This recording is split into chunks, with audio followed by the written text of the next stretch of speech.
la mission avait pour objectif de venir parler avec les communautés sur ce qui concerne les appels d'offres pétroliers, parce que les villages où le groupement Baringa se trouve dans le bloc 4, où ce bloc est mis aux enchères. Alors il était important pour nous de venir. Nous sommes venus ici pour la première fois l'année passée. Nous avons parlé avec les communautés ici. C'était leur première fois d'entendre parler des appels d'offres pétroliers. Mais aujourd'hui, nous sommes là et j'espère que vous avez aussi entendu parler, le chef, quand il a parlé, vous avez entendu son point de vue. Et donc, l'objectif pour nous était de ramener les médias internationaux et nationaux afin qu'ils entrent eux-mêmes en contact avec les communautés, qu'ils posent des questions pour ce qui concerne les appels d'offres et qu'ils aient au moins un point de vue venant de communautés. Et donc l'objectif pour nous est pratiquement atteint parce que les médias sont avec nous. Ils ont parlé avec le chef du groupement et vous avez entendu son point de vue. Il a dit qu'il faut vraiment qu'on le tue pour que ce projet-là puisse passer. Donc c'est son point de vue et l'objectif pour nous était de mettre le média en contact avec les communautés afin que les communautés puissent eux-mêmes faire passer leur message.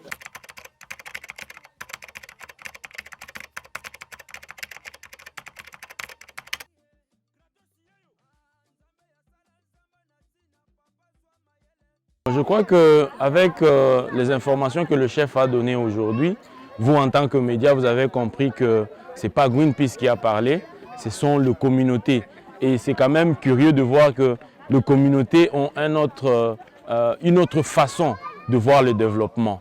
Et je crois que pour tout un gouvernement, ces genres de communautés sont des communautés à soutenir parce qu'ils comprennent au moins ce qu'est le développement durable. Ils protègent leurs terres, ils protègent leurs forêts, ils protègent aussi leurs rivières. Et donc, si le gouvernement peut les appuyer dans cette façon de gérer leurs ressources naturelles, je crois que ça serait important. Ils ont dit qu'ils sont contre l'exploitation du pétrole et ça, c'est un point de vue communautaire. Ce n'est pas Greenpeace qui est venu et qui a donné ce point de vue à ces communautés. Vous étiez là, vous avez vous-même entendu de la bouche de responsables de ces communautés. Et donc, pour nous, c'est une mission accomplie et je crois que pour la prochaine fois, on espère que le gouvernement va, en tout cas cette fois-ci, écouter ce que les communautés sont en train de dire.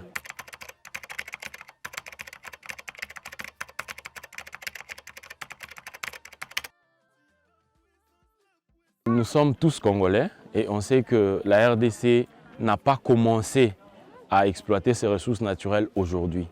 Si c'est un problème de développement, en tout cas avec toutes les ressources que la RDC regorge dans son sol, on serait vraiment développé.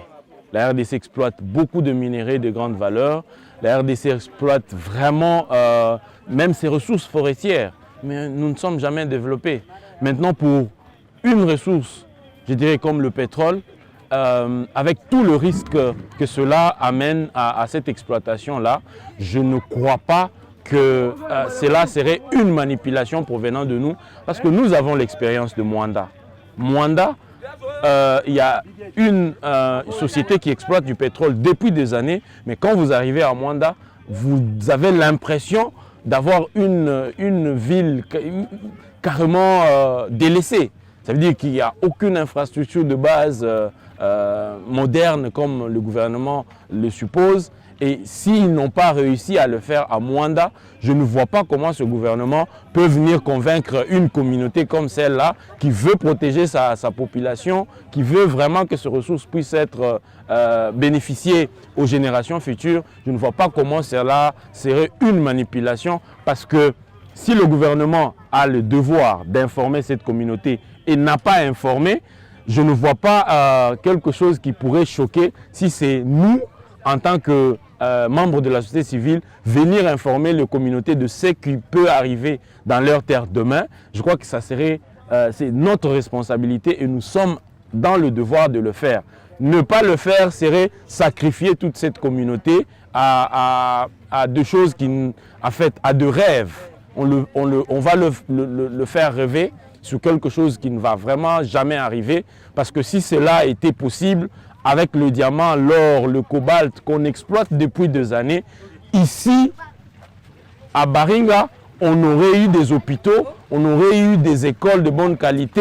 En tout cas, les gens ne pouvaient pas vivre dans les conditions dans lesquelles ils se retrouvent. Alors, si cela n'a pas été possible avec toutes les richesses qu'on a exploitées depuis des années, je ne vois pas, alors que le pétrole est en train de disparaître, je ne vois pas comment une ressource qui va disparaître dans 10, 15 ans, 20 ans prochains, je ne vois pas comment cette ressource va développer les communautés. Alors, les informer, c'est une obligation, et pour le gouvernement, et pour nous-mêmes.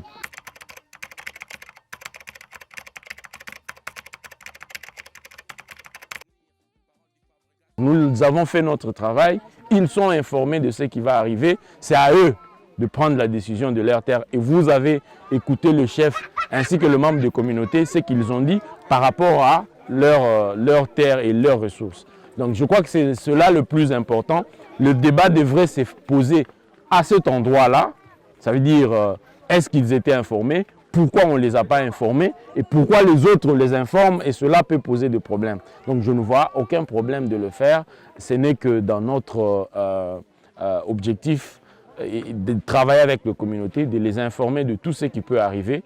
Et c'est à eux-mêmes de prendre la décision en ce qui concerne leur terre.